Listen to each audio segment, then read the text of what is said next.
ಇದು SB times news channel ವತಿಯಿಂದ breaking news.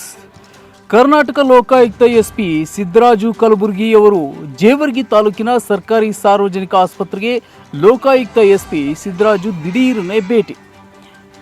ಮಾರಡಿ S A ಗ್ರಾಮದ ಸರ್ಕಾರಿ ಕಿರಿಯ ಪ್ರಾಥಮಿಕ ಶಾಲೆಯಲ್ಲಿ ಬಿಸಿಯೂಟ ಸೇವಿಸಿ ಮಕ್ಕಳು ಅಸ್ವಸ್ಥಗೊಂಡಿದ್ದನ್ನ ಹಾಗೂ ಬಿಸಿಯೂಟ ಸೇವಿಸಿ ಮಕ್ಕಳು ಅಸ್ವಸ್ಥರಾಗಿದ್ದಾರೆ ಎಂದು ತಿಳಿದು ಜೇವರ್ಗಿ ಸರ್ಕಾರಿ ಆಸ್ಪತ್ರೆಯಲ್ಲಿ ಮಕ್ಕಳ ಆರೋಗ್ಯವನ್ನ ವಿಚಾರಿಸಿದ ಲೋಕಾಯುಕ್ತ ಎಸ್ಪಿ ಸಿದ್ದರಾಜು. ಈ ಸಂದರ್ಭದಲ್ಲಿ ಉಪಸ್ಥಿತರಿದ್ದ ಲೋಕಾಯುಕ್ತ ಅಧಿಕಾರಿಗಳಾದ ಡಿವೈಎಸ್ಪಿ ಗೀತಾ ಬೇನಾಳ್, ಪೊಲೀಸರು ವಸಂತ ಬಸವರಾಜ್, ವೈದ್ಯಾಧಿಕಾರಿಗಳು ಸ್ಥಳದಲ್ಲಿದ್ದರು.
ಶಿವಕುಮಾರ್ ಬಿರಾದರ್ ಸಾರಥ್ಯದಲ್ಲಿ ನೂತನವಾಗಿ ಪ್ರಾರಂಭಗೊಂಡ ಎಸ್ಬಿ ಟೈಮ್ಸ್ ನ್ಯೂಸ್ ಚಾನೆಲ್.